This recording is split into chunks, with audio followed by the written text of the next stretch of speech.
Hello friends, math study point में आपका स्वागत है। आज बच्चों हम करेंगे क्लास 10th एक्सरसाइज 9.1 का क्वेश्चन नंबर 12। इसके पहले क्वेश्चन नंबर 1 से 11 तक अपलोड कर दिया है बच्चों। आज क्वेश्चन नंबर हम लोग 12 करेंगे। बच्चों हाइट एंड डिस्टेंस जो ये चैप्टर है application of trigonometry, most important chapter है। इस चैप्टर से एग्जाम में 1-2 क्वेश्चन ज़रूर आते हैं और हर साल आते हैं। एक तो 100% आना ही है, इसलिए बच्चों बहुत ध्यान से देखिए और वीडियो को शुरू से आखिरी तक ज़रूर देखें, क्योंकि कहीं कहीं बीच में भी कुछ ऐसे स्टेप आ जाते हैं जिन्हें हम सभी क्वेश्चनों में अप्लाई करते हैं। इसलिए वीडियो को स्किप नहीं करिए। अगर देख रहे हैं तो पूरा देखें जिससे समझ में आए। तो आओ वीडियो को शुरू करते हैं।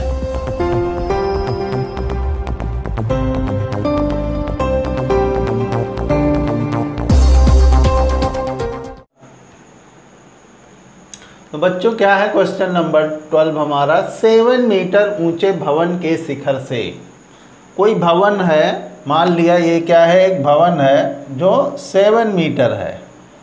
कितना ऊंचा है? 7 मीटर। अब कहा जा रहा है भवन के थोड़ा और नीचे बनाते हैं, क्योंकि सम्स भी करना पड़ेगा। इधर बना लेते हैं। ये भवन है कोई 7 मीटर, ठीक।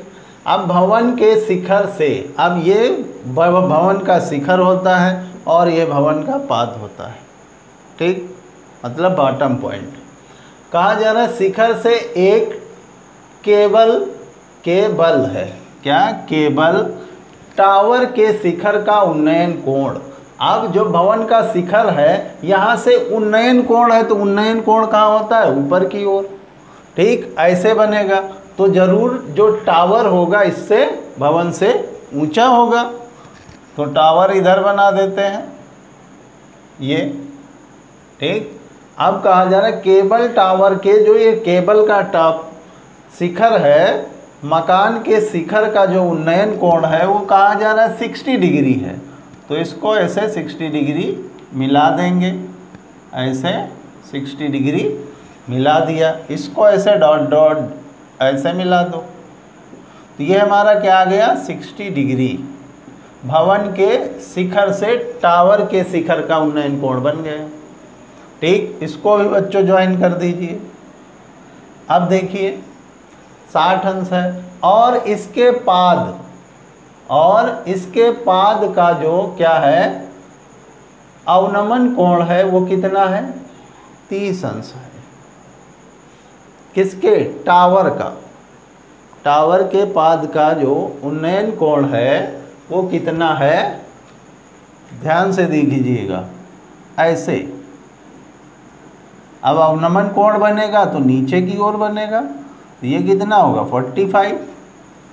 सिंपल सी बात क्या है, अवनमन कोण है वो भी क्या? इसके पाद का, ठीक।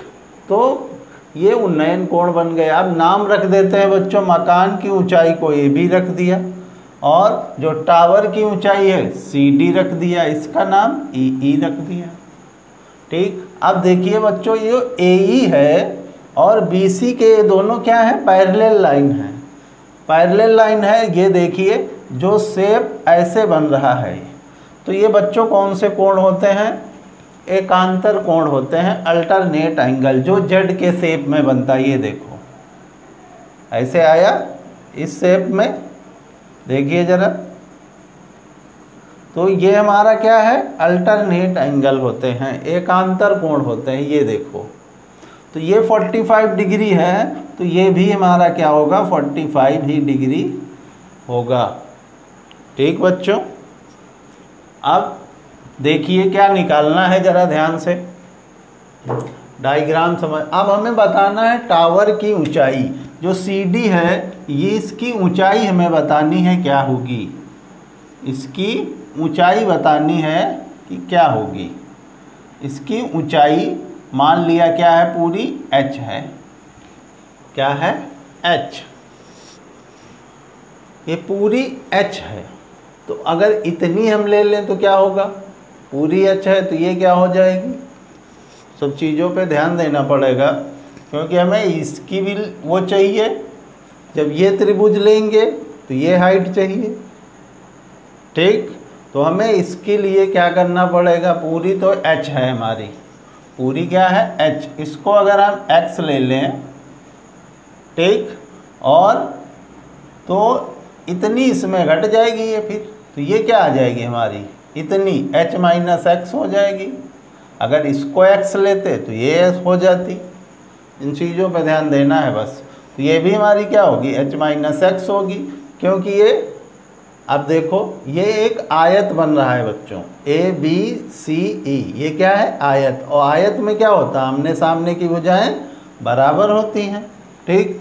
अगर ये मान लो क्या है हमारी y है तो ये भी y होगी, ठीक। अब लेकिन ये करना नहीं है, हमें देखना है। और मकान की ऊंचाई हमें दी थी 7 मीटर, मकान की ऊंचाई कितनी है, 7 मीटर दी गई है, तो ये भी 7 होगी, सिंपल सी बात, ये भी क्या होगी 7 होगी, क्योंकि अपोजिट साइड इक्वल है। अब देखो, अब तो ये क्या हो जाएगा, h माइनस 7 हो जाएगा, ठीक, क्लियर। वो बता रहे थे बच्चों, अगर किसी क्वेश्चन में ना दिया गया हो उस कंडीशन में ऐसा किया जाता है। तो आओ अब इसे सॉल्व करते हैं। पहले तो लिख लेते हैं क्या क्या दिया है, क्या क्या गिवन है। बच्चों देखिए, मकान की ऊंचाई हमें दी गई है, क्या, मकान की ऊंचाई, मकान की ऊंचाई दी हुई है, क्या है, मकान की ऊंचाई 7 मीटर है हमें, ठीक। और क्या दिया गया है, एंगल दिया गया है DAE दिया है, ये नोट कर लेते हैं, DAE कितना डिग्री है, 60 डिग्री, ठीक बच्चों। और ये क्या है, ये एंगल दिया है ACB, यहाँ पे लिख लीजिए एंगल EAC, यहाँ लिख लिए, ये उन्नयन, ये डायरेक्ट ही लिख लो, एंगल EAC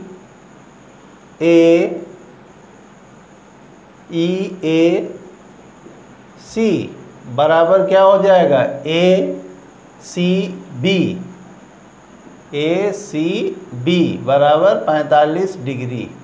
क्यों है, क्योंकि ये एकांतर कोण है। कौन से हैं, एकांतर कोण, इन्हें क्या कहते हैं, एकांतर कोण कहते हैं, ठीक। अब मान लेते हैं कि टावर की जो ऊंचाई क्या है, माना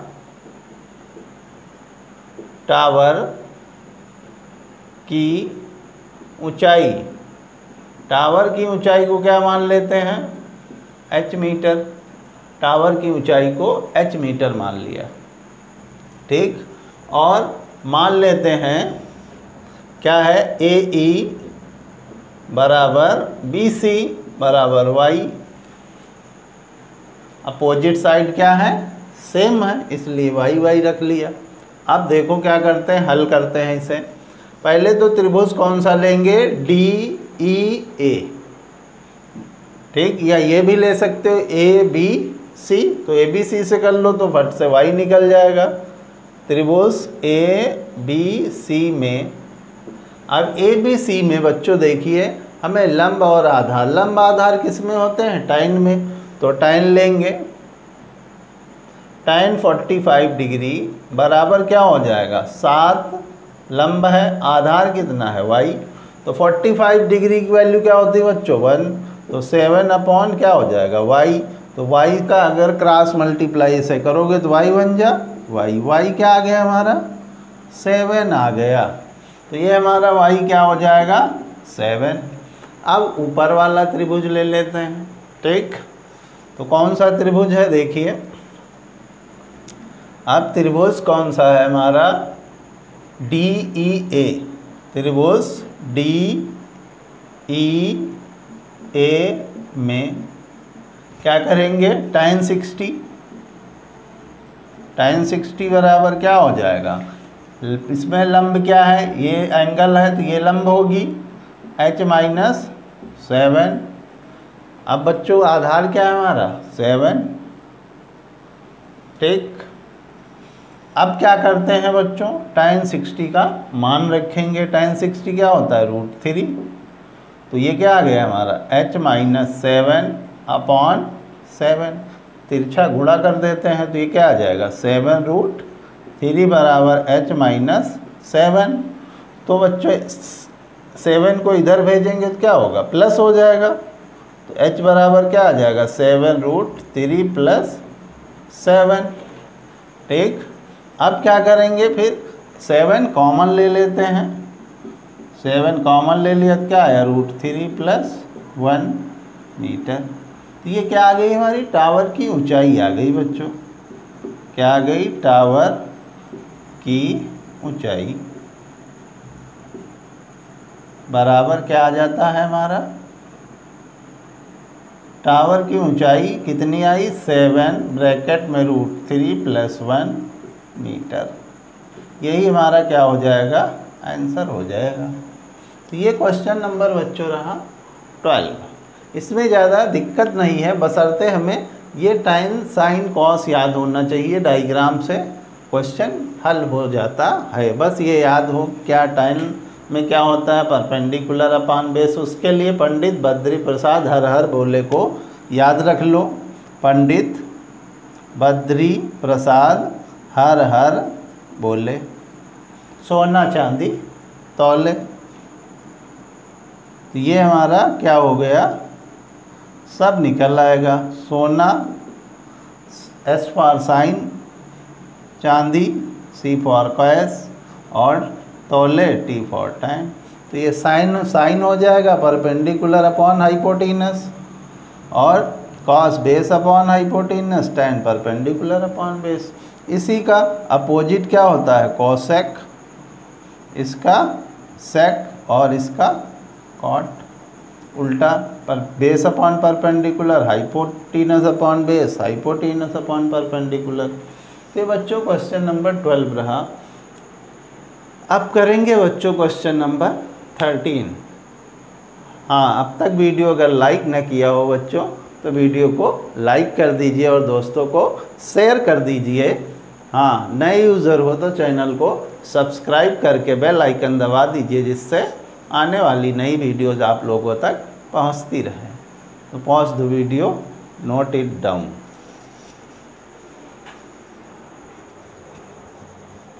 हेलो बच्चों, अब करते हैं क्वेश्चन नंबर 13। क्वेश्चन नंबर 13 बच्चों हमारा क्या है, समुद्र तल से 75 मीटर ऊंची लाइट।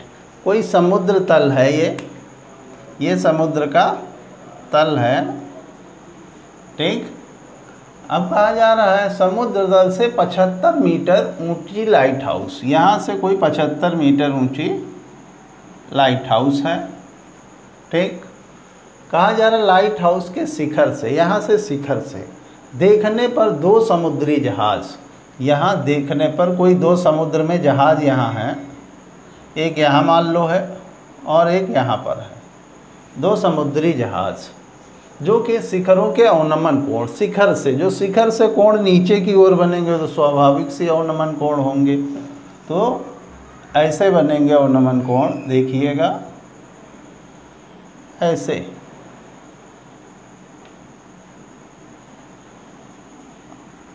सीधी बन जा भाई, ज़बरदस्ती न करना पड़े। ये है हमारी क्या क्या एंगल दिए गए हैं 30 डिग्री और 45 डिग्री।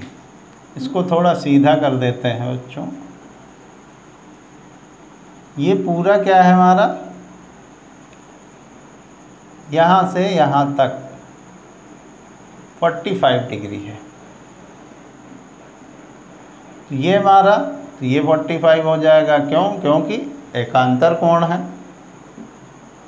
और ये हमारा 30 है तो ये 30 हो जाएगा, क्योंकि ये एकांतर कोण है, ठीक।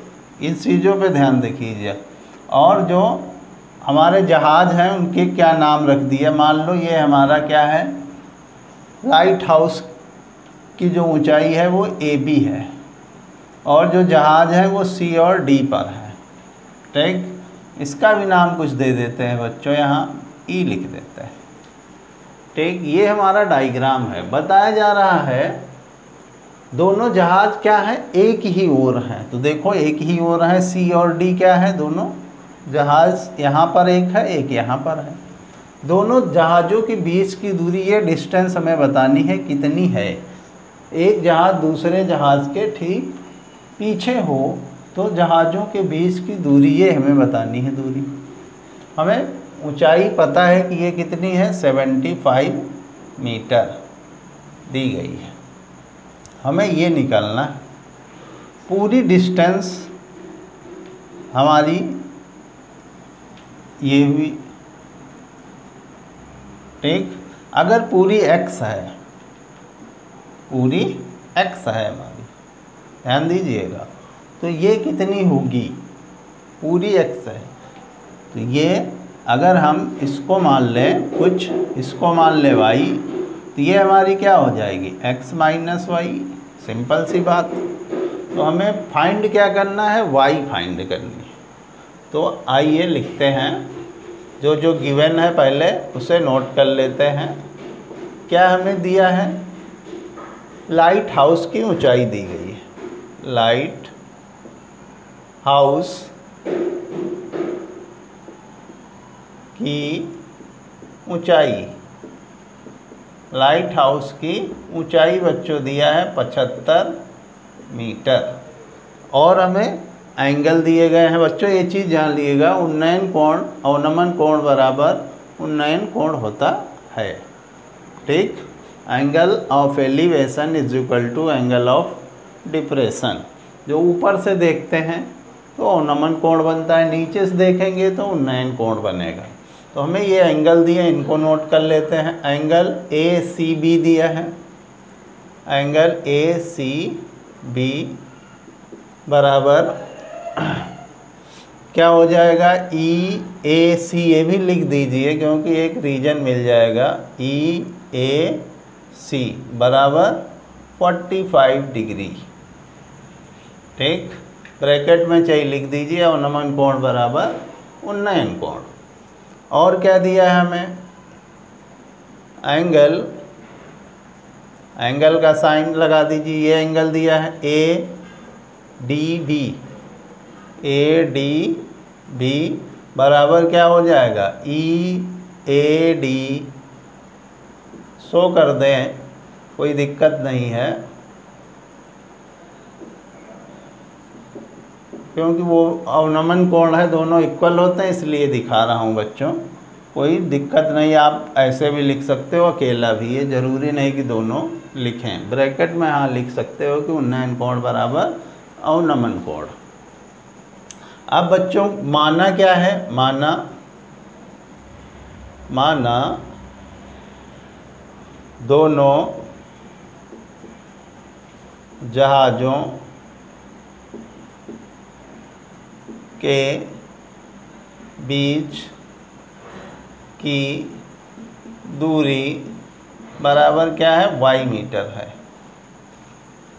y metre. ये इसको x मानना है और डी डी बराबर x मीटर, ये लिया है। अब एक एक त्रिभुज लेके सॉल्व करते हैं। पहले तो ये त्रिभुज लेते हैं। ठीक बच्चों, देखिए त्रिभुज क्या लेते हैं, ए बी सी। ये भी क्या है, समकोण त्रिभुज है। ये क्या है, समकोण त्रिभुज। अब ये त्रिभुज ले रहे हैं तो इस कोण के सामने जो साइड होगी वो हमारी क्या होती है, परपेंडिकुलर होती है, और जो उसके आधार में होती है वो हमारी आधार होती है, बेस। तो क्या हो जाएगा, tan 45 डिग्री बराबर क्या हो जाएगा, 75 बटे क्या है, बेस हमारा x माइनस वाई है। 45 की वैल्यू क्या होती है बच्चों, 1। तो 75 अपॉन x माइनस वाई, तो क्रॉस मल्टीप्लाई करेंगे तो क्या आ जाएगा, x minus y is equal to 75। ठीक, तो यहाँ से हमें क्या पता लग जाएगा, y की अगर वैल्यू निकाल लें तो क्या आ जाएगा, x माइनस 75 बराबर वाई वाई उधर भेजा इसको यहाँ, तो ये हमारा एक इक्वेशन बन गया। अब दूसरे क्वेश्चन सॉल्व, दूसरा पार्ट करते हैं ये वाला। अब ट्राइंगल कौन सा लेंगे, ए बी डी। कौन सा ट्राइंगल लेंगे, ए बी डी। ये इक्वेशन 1 है। अब ट्राइंगल लेंगे ए बी डी में। अब क्या है, tan 30, तो tan 30 लिख लेते हैं। हाइट क्या है, वही 75। बेस क्या है हमारा, पूरा x है, x लिख दिया। हमें x की वैल्यू यहाँ से निकालनी थी बच्चों, x की निकाल लेते हैं। x की वैल्यू क्या आ जाएगी हमारी, 75 + y। ये इक्वेशन 1 बन गई। इसी का यूज़ हम करेंगे आगे। x आएगा बेस तो यहीं पुट कर देंगे। tan 30 की वैल्यू क्या होती है बच्चों, 1/√3, 75। अब x की वैल्यू यहाँ क्या है, 75 + y, पुट कर दिया। ठीक, अब क्रॉस मल्टीप्लाई कर देंगे, करते हैं। 1 से इधर करेंगे तो 75 + y ही होगा। इधर करेंगे तो क्या आ जाएगा, 75√3। ये क्रॉस में मल्टीप्लाई, इसका ऐसे किया। अब 75 को अगर उधर भेज दें तो क्या आ जाएगा, 75√3 - 75। 75 कॉमन ले लेते हैं तो क्या आ जाएगा, √3 - 1। तो ये हमारा आ गया, दोनों जहाज़ों के बीच की दूरी आ गई। तो यहाँ लिख लेंगे बच्चों, दोनों जहाज़ों के बीच की दूरी बराबर क्या आएगी, 75√3 - 1 मीटर। ये हमारा आंसर आ जाएगा। तो ये बच्चों क्वेश्चन नंबर 13 रहा। तो अगर अच्छा लगा हो, समझ में आया हो तो लाइक कर दीजिए और दोस्तों को शेयर कर दीजिए, ज़्यादा से ज़्यादा शेयर करिए, जिससे मेरा भी चैनल थोड़ा ग्रो हो जाए बच्चों। बहुत कम व्यू आते हैं, इसलिए शेयर करो तो व्यू मेरे भी बढ़ जाएं। वीडियो अच्छा लगा हो तो सब्सक्राइब करके बेल आइकन प्रेस कर दीजिए, जिससे आने वाली वीडियोस की नोटिफिकेशंस आपको मिल सकें। तो इसको नोट कर लो बच्चों, फिर करते हैं अगला सम्स।